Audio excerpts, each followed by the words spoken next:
Zimbabwe's controversial Ministry of Finance Permanent Secretary George Guvamatanga, who has previously struggled to explain how he made his money and its current source, has bought 12 houses in the adjacent upmarket suburbs in Sandton, Randburg, Four Ways, and mostly in the neighboring affluent Denfen Golf Estate in Johannesburg, South Africa. Sanapinda mashoko anobuda nyogwa neinvestigation yenews hogs kuti subscribe like or turn on the bell like tipina unyara vachiti this raises the spectre of unexplained wealth, failure to declare assets as required by government policy, and possible corruption by a top government official who previously lied about how he made his money.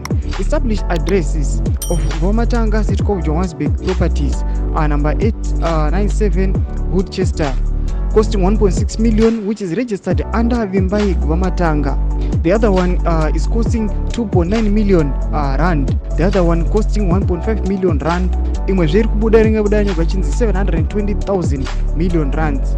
Ndoma cost edzimwe dzimba dziri kubuda panapa dziexposewa nethe news hogs vachiti aiwa this minister akafeila kuexplaina kuti aiwa dzimba dzese dzimari aiwa vanenge vachiona kuti mari yaari kutambira muno munyika yeZimbabwe pamutemo nedzimba dziri kuonekwa dzinosvika 12 awa dziri kuvakiwa nemamillions ari kuuya achiinvestigatwa nevanhu vethe news house vachinzi mari yomuri kuiwana kupi, but it seems like he's failing to provide full evidence kana kuti information inoratidza kuti inflows ari kuwana kutenga kana build these houses ari kuiwana kupi. Zvino zvanyatsa kuratidza kuti aiwa this regime, this minister of finance iri kuluta maresources enyika yeZimbabwe. Kutudza mafunguro enyu muri kudii pamusoro pechitiko ichi, mune comment section medu, subscribe like and turn on the bell icon.